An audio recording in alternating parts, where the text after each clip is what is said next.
Hello বন্ধুরা, তোমরা সবাই কেমন আছো? আশা করি তোমরা সবাই ভালো আছো। আজকে একটা নতুন রেসিপি নিয়ে আসলাম তোমাদের সামনে, চিংড়ি মাছ দিয়ে গাটি কচুর ঝোল। চলো দেখি কী কী লাগছে। এখানে আমি 500 গ্রাম গাটি কচু নিয়ে নিয়েছি, 150 গ্রাম চিংড়ি মাছ, এখানে আছে ধনেপাতা কুচি, রান্নাটা সর্ষের তেলে করবো বলে সর্ষের তেল। মশলাতে আছে গুঁড়ো হলুদ, গুঁড়ো লঙ্কা, গোটা জিরে, কাঁচা লঙ্কা, জিরে গুঁড়ো, লবণ, আর এখানে আদাটা আমি গ্রেট করে নিয়েছি, আর অল্প একটু গরম জল আছে। এবার আমি কচুটা হালকা গরম জলে একটু সিদ্ধ করে নেব। জলটা গরম হয়ে গেছে, এবার এতে একটু লবণ দিয়ে দিলাম। লবণটা দিয়ে কচুগুলো দিয়ে দেবো। কচুটা আমার হালকা সিদ্ধ হয়ে গেছে, এবার আমি কচুটা নামিয়ে নেব। কচুটা আমি নামিয়ে নিয়েছি, কড়াটা গরম হয়ে গেছে। এবার একটু সর্ষের তেল দিয়ে দেবো, দিয়ে মাছটা ভেজে নেব। তেল গরম হয়ে গেছে, এবার মাছটা দিয়ে দেবো।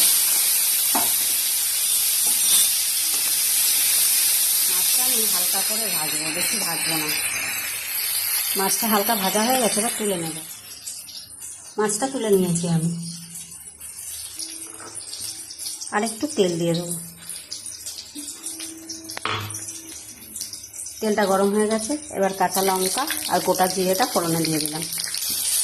এবার গ্রেট করা আদাটা দিয়ে দিলাম। আদাটা দিয়ে হালকা করে একটু ভেজে নেবো, যাতে আদার কাঁচা গন্ধটা চলে যায়। এবার সিদ্ধ করা গাঁঠিটা দিয়ে দেবো।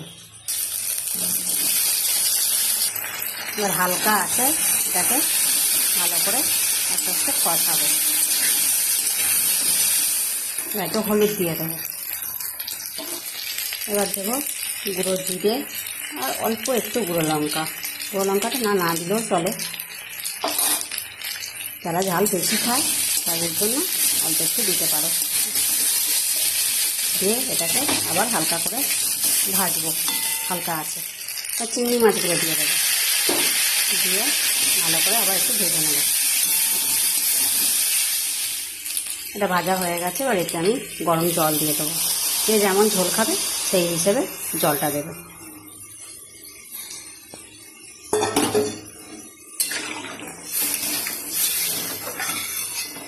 এবার আমি ঢাকা দিয়ে এটাকে সিদ্ধ হতে দেবো। ঢাকনাটা খুলে এবার দেখে নেব।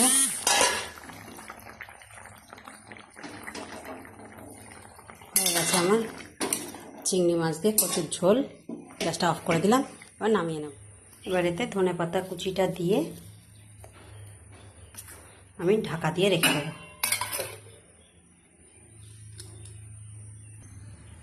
ঢাকনাটা খুলে একবার দেখে নেব। ধনেপাতাটা মজে গেছে, তৈরি আমার গাটি কচুর ঝোল। তোমরাও এভাবে বানিয়ে দেখো, খুব ভালো লাগবে। ভালো লাগলে একটা লাইক, একটা কমেন্ট করে জানিও। টাটা।